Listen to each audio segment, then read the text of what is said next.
Good evening. I'm Socrates Garrett, and we're broadcasting live from right here in Jackson, Mississippi, the heart of the Deep South. We believe Digital.com, our own platform. And so it's critically important that in the African American community, we control the narrative.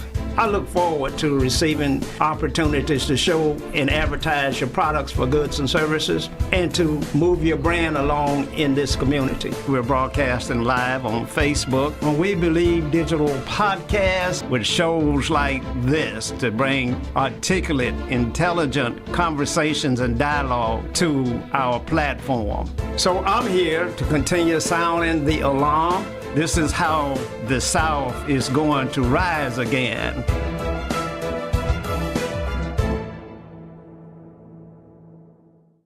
A little bit greener down here in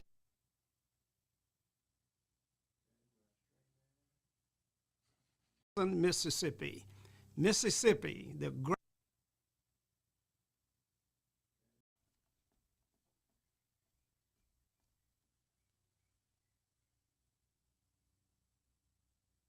here in Jackson, Mississippi. Mississippi, the great state of Mississippi, where the weather is always good. I always say that here the air is a little bit cleaner and the grass is just a little bit greener down here in Jackson, Mississippi. In Mississippi in general, where we have the most fertile soil in the world. I don't make any excuses for that. I don't take that back at all. In Mississippi, we have the most fertile soil in the world. It's akin to the soil that you would have found on the Nile River. And you know, on the riverbanks, the soil is always more fertile because of the overflowing of the rivers when they bring the sediment and they bring all of the richness to the farmlands. So in Mississippi, we have what's called the Mississippi Delta. The Delta ranges all the way from Yazoo City all the way up to Clarksdale, Mississippi, and to the mouth of Tennessee. Where the land is flat, you can see hours and hours. You have no hills. It's just perfect for growing anything that you want to grow. The soil is dark in color and rich as it can be. You know, we always said the darker the soil, the richer the soil is, and the ability to grow anything on it. And that's what we've been blessed with in the Mississippi Delta.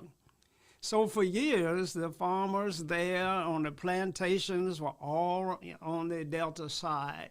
Not so much on the hillsides of Mississippi where you get up around the Choctaw Nation and Kosciuszko and Grenada. In areas like that, you have too many hills and mountains. And well, we don't have any mountains, but we certainly have hills in that region.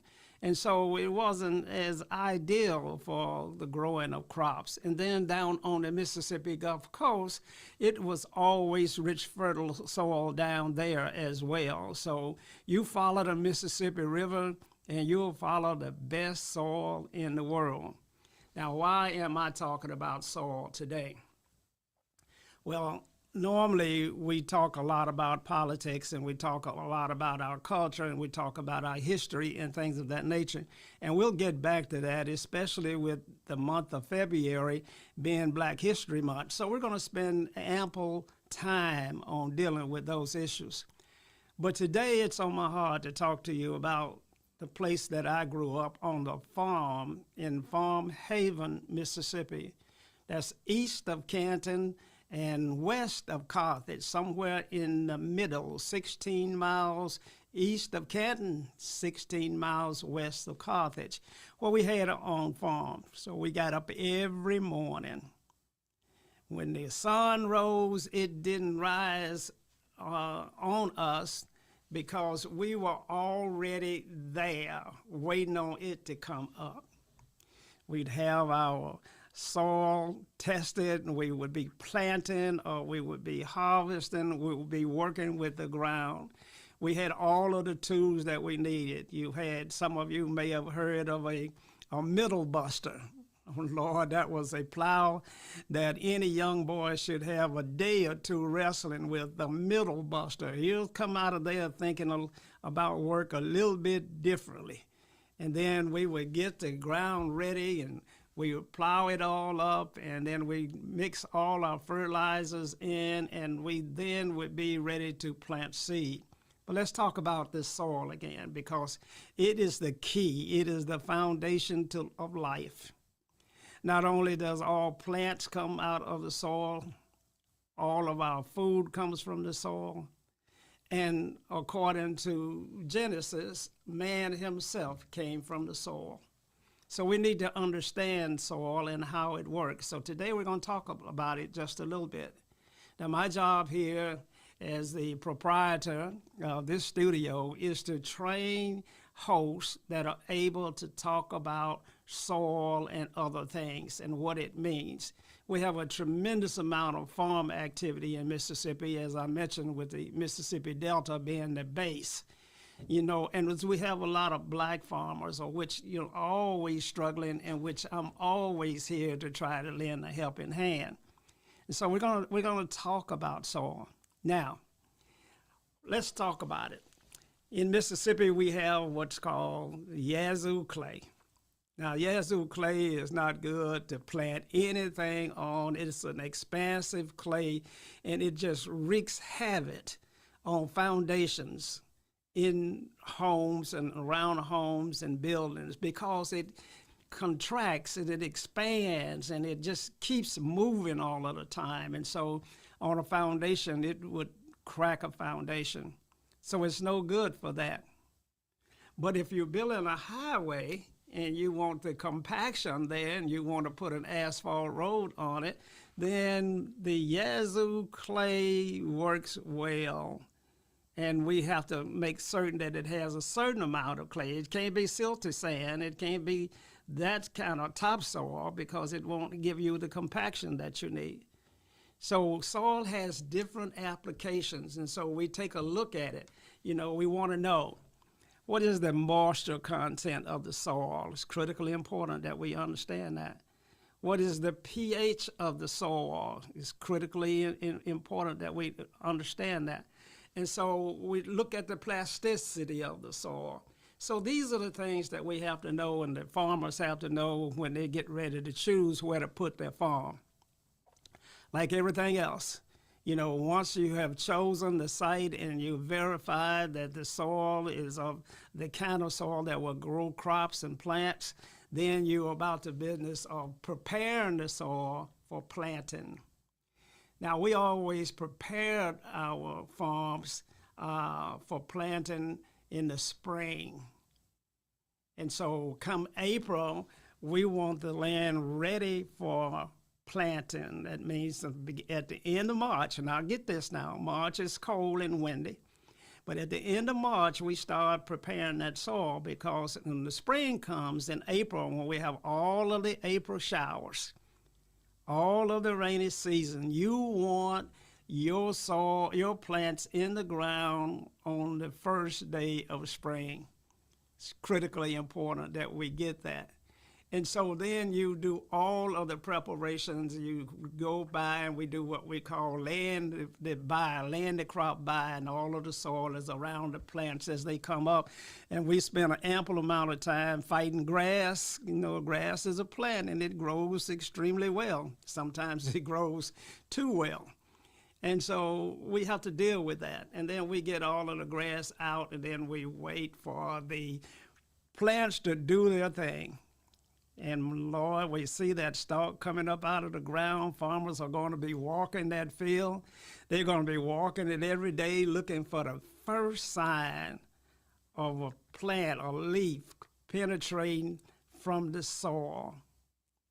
That is a great day when you see things begin to sprout and to come up, and the seeds that you planted have germinated now. They have the heat, enough heat was there, and so those seeds now are bursting open and coming forth through the soil.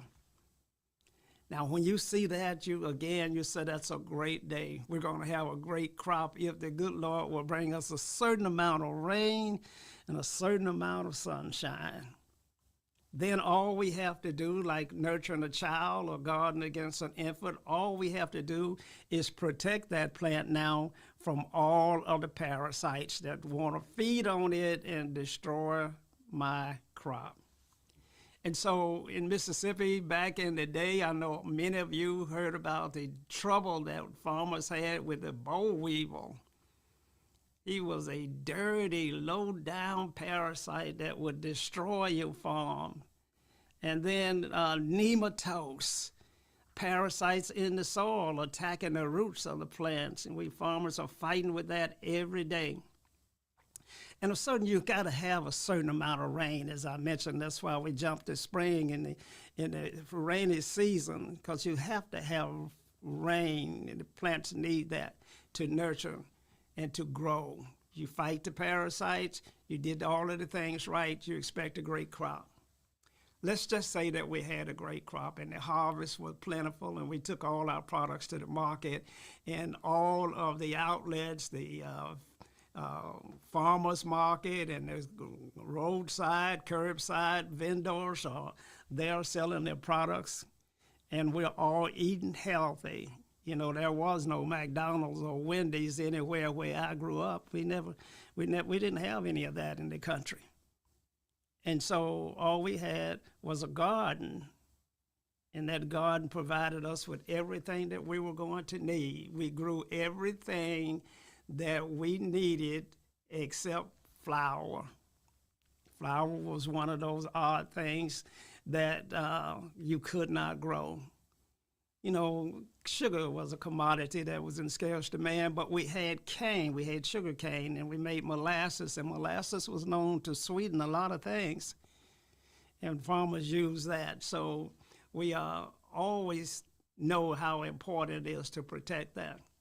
Now we're going to talk about, after this commercial, I'm going to go to a break, and we're going to come back, and we're going to talk about, you know, what happens to the soil when we plant all of these plants on it, and they take all of the oxygen out of the soil, and what happens to our dear farmers. Stay tuned. We'll be right back after this commercial. Have you had your Earthblend coffee today? At Earthblend Coffee, we take pride in offering you the very best of beans across the world, blended and roasted to perfection, giving you superior quality and satisfying and flavorful taste. Experience the world in one cup with Earthblend Coffee. To order, visit earthblendcoffee.co now. We're back. This is Socrates Garrett Live. We're broadcasting live from right here in Jackson, Mississippi, in the cradle of the Deep South. Mississippi, my hometown.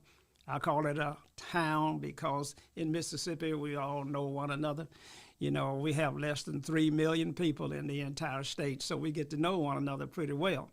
And so that's why I call it a town. But today we've been talking about this Mississippi soil and how fertile it is, and how Mississippi was one of the richest states in the world. It's hard to believe. We've been on the bottom so long now, we don't recall. But Mississippi, because it produced cotton, because it had the Mississippi Delta, because it had the most fertile soil in the world, became an exporter to England and all up north and all of those places which are not blessed with great soil. And so from that reason, Mississippi was a very wealthy state, so wealthy and was able to produce so much from the great soil that it had until it didn't have enough workers to take advantage of the yield that the soil was given forth, and so introduced that horrible thing called slavery, because we needed workers down here to work the farms and the plantations. And we're going to talk about that at another time, but we want to talk about the soil itself and how it works. Now, after you've planted and harvested all of your vegetables and all of the cotton and all of the corn and all of the cane, then you now have put a lot of nitrogen in the soil. Nitrogen is not good, and that's why we can't use certain fertilizers. We can't use chicken manure, for example, because it's so highly concentrated with phosphorus and nitrogen until you can't use it as a fertilizer because the plants can't grow from that base. Now, back in the day, we didn't have fertilizers like 1013.13. We didn't have all of those things to fertilize the crops with.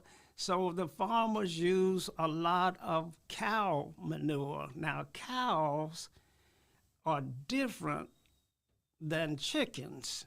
The manure from a cow produces great fertilizers for the garden and for your farm. It just didn't have enough of it because we had hundreds of acres of land, and you don't have enough ability to produce enough cow manure to serve as fertilizers other than your specialty crops, like your gardens, which there you would use all you had from the farm. And so once that crop has been gathered, then we have the chore of trying to get all of the nitrogen out of the soil. Now keep in mind, go back to the 6th grade or so when they were teaching you chemistry, etc. Plants feed off of carbon monoxide, and they give off oxygen. That is the cycle of life.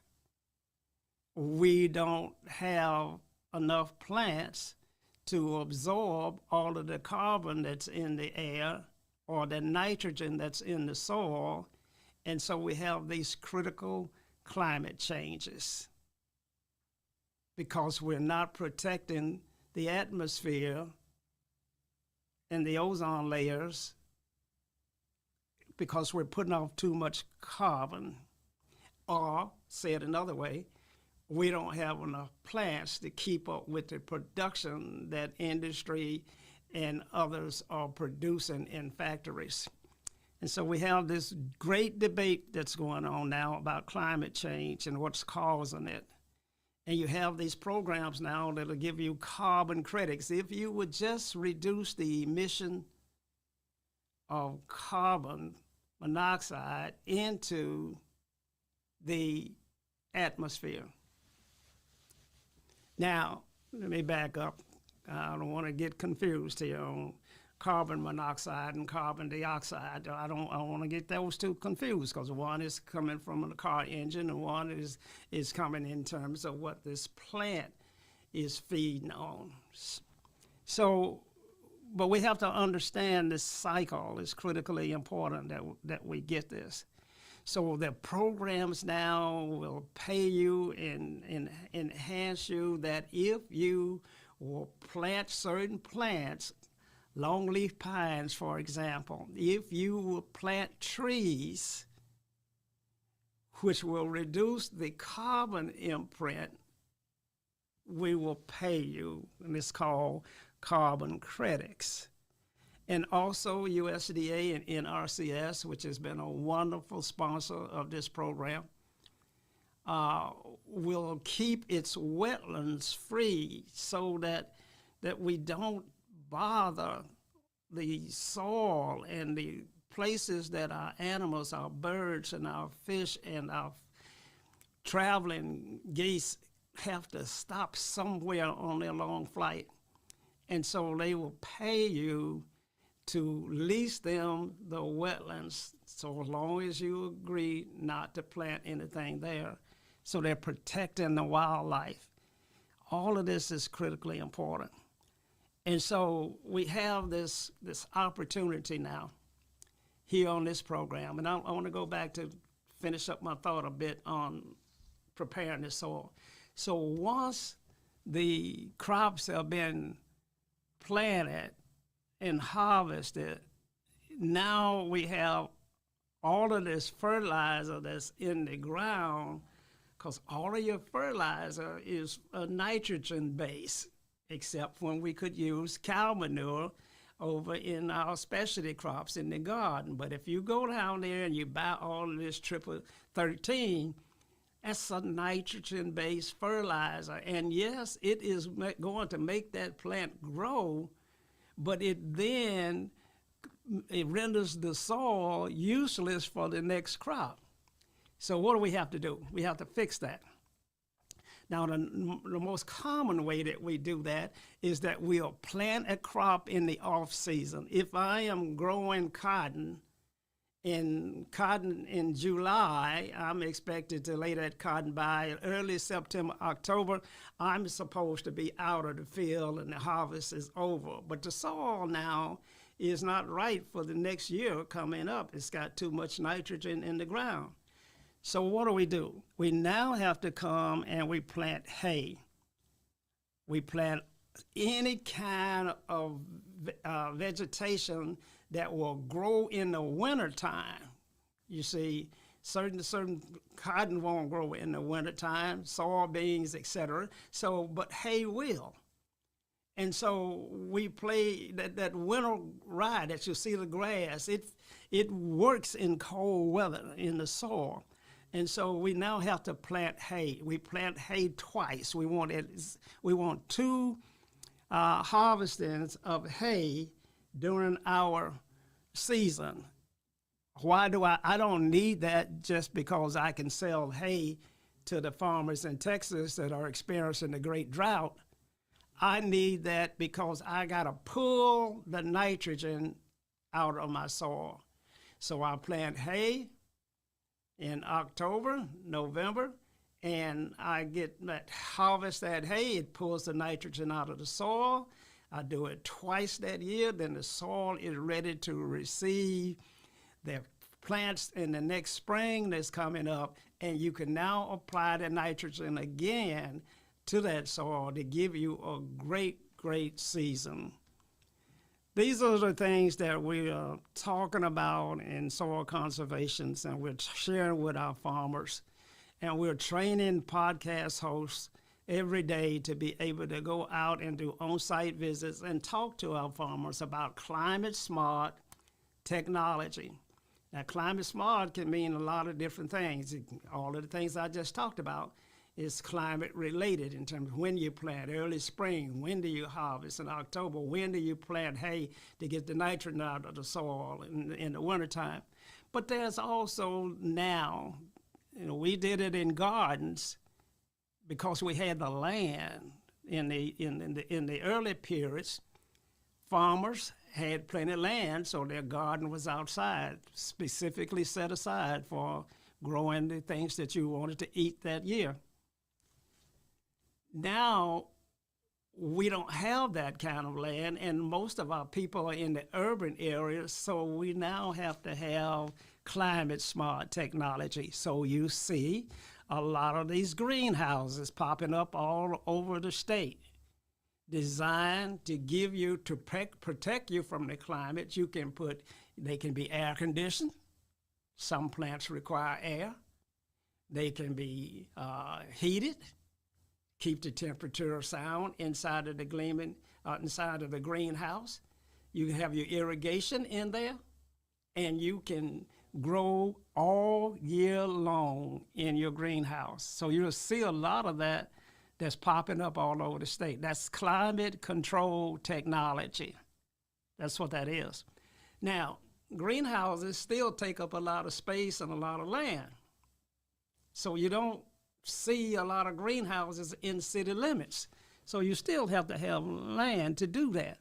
So what you'll see now is you'll see this technology and this climate control technology showing you how to plant in pots, how to plant in your backyard, how to prepare the soil in tires, in buckets, in bathtubs.